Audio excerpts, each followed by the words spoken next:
Hey, what's up with y'all boys, man? This is Greyson with Just a Pod, JAPF, Just a Pod further, whatever you want to call it, man. But man, I'm excited to bring everyone a different kind of video on this channel. If you're new here, we talk and make content about sports. It's been about hoops, football. We're going to talk about baseball and some hockey later. But I'm not a fan of baseball. I'm just going to keep it real. I hate baseball. But I just had to take the opportunity to discuss about a different sport on this channel, which is going to be lacrosse. I'm super excited to talk about it. We got two great leagues, I guess you could say, whatever. But you got the PLL, the Premier Lacrosse League, which is professional, and then you got the NCAA coming up. I'm super excited to talk about it. Both of them, all three levels of the NCAA. I'm coming off a season of D3 lacrosse in the last spring. It was the most fun I've ever had playing a sport. Even being brand new to it, I loved it. I think everything about it, it's just like you get the physical part of it, you get the high scoring out of it. Needless to say, I think it's the greatest sport, hands down. All right, we're back. To get started, this video will be covering the PLL, more specifically this upcoming championship series coming up February, as you can see on the screen. I'm pumped for this. I cannot wait to watch this. I watched it last year. I loved it. I can't wait to watch it this year. But if you've never watched it before, it's different than the normal lacrosse. It's played in a format that we call sixes. It's the Olympic style of lacrosse. Coming up in 2028 with the Olympics, lacrosse is going to be in it. So the champ series is kind of a good way to get prepared for it, get to understand the way that it's going to be played in the Olympics compared to how we watch it at the standard format. But with sixes, there's some rule changes and some other different format stuff that I'll briefly discuss. Coming straight from the website, in sixes, all runners carry short sticks and move as midfielders, navigating the full length of the 70 by 36 meter field.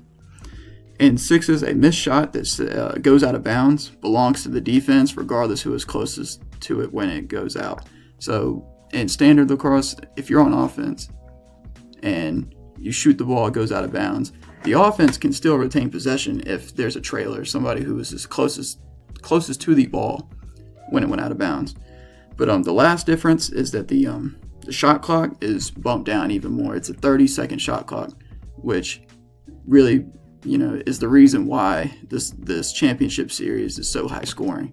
Because the easiest comparison to me is basketball, but we'll get into that in a second, why it translates in that way to the defense and the offense and the way it's played. And then last thing, sorry, I forgot, the quick restarts after goals. So in standard lacrosse, if I score a goal, you go back and you do a face-off, just like hockey. It stops the play and basically a reset. But in this, immediately once a goal is scored, goalie will pick it up, pass it right to a midfielder, and then they'll continue the play. Like basketball, you shoot a basket, it goes in, somebody goes out of bounds and inbounds it. It's just like basketball. But other than rules, I wanted to highlight some differences in the game and how it's played differently and whatnot. So the main like I said earlier, there's only short sticks, so no long poles. So the defense is way different. Not many hard hits, pretty much zero stick checks. There's people still getting cross checks, just to keep defenders in front of them, but it's nothing over the top. No real aggressive type stick checks or cross checks. But another thing with defense is there's not much sliding, which is basically help defense in basketball. The most you get is just some adjacent slides but if you watch, the defense still just surrenders a lot of shots if they get beat. Offensively, guys are looking to make one dodge and immediately just rip.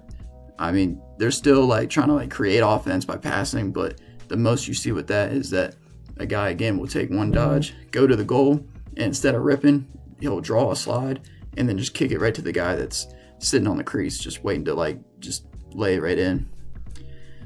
But altogether, the main difference to me And what really changes the aspect of the goals and how they're scored is the fast break game. I mean, if you watch the highlights, it's almost all goals are just guys, they'll make a defensive stop, or the goalie will make a save, or even if a goal scored, I mean, they will get the ball, they're immediately just sprinting down the field looking to find an opportunity to score, like right off of that, not even taking the shot clock. Like, I mean, they might use a couple seconds, but they're immediately trying to like get a goal. So that translates to basketball again. Basketball, like some teams just really, really value that fast break game, really making sure they're not trying to use the whole shot clock. They're trying to, get as much shots up as they can, especially when you got guys that can rip out from 13 feet. 13 feet. I mean, it's just impressive as it is.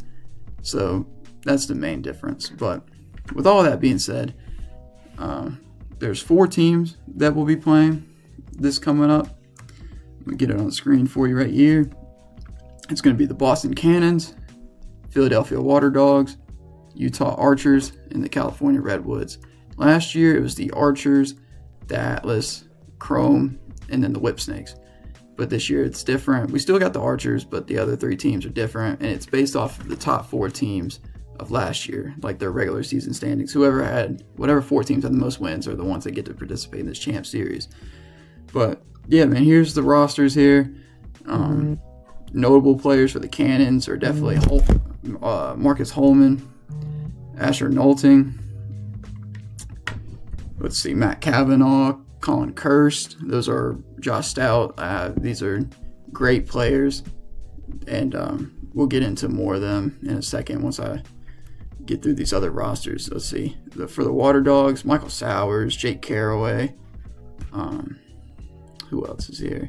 Matt DeLuca. These are all notable names that you see a lot. Oh, yeah, Kieran McArdle. I mean, these are great players on the Water Dogs this coming up Champ Series. For the Archers, there's a lot of returners from last year. Grant Ament, Matt Moore, Ryan Ambler, John Robbins. Let's see. Ryan Agavin. I don't know how to say that name. I'm not going to lie. But these are all great players. They led a lot of stat categories last year. But I got to talk about those Redwoods, man. These are my Redwoods. Now the California Redwoods. Got my guy's jersey back there, Rob Pinnell. You got Kevin Rogers. And you got Romar Dennis. That's the number one guy that I'm most excited to watch play, Romar Dennis. He was on the Atlas last year for the Champ Series. Now he's on the Redwoods. I'm super pumped for that addition. But yeah, I mean, these rosters are great. I'm really excited to see how they end up doing. It's interesting because we watched last year that the Chrome ended up winning, but they ended up being the worst team by a mile when it came to like the regular season. So yes, I'd like to see my Redwoods win, but I wouldn't want to see them continue the trend of being the worst regular season team. But moving forward, I got four stat categories that I want to go over.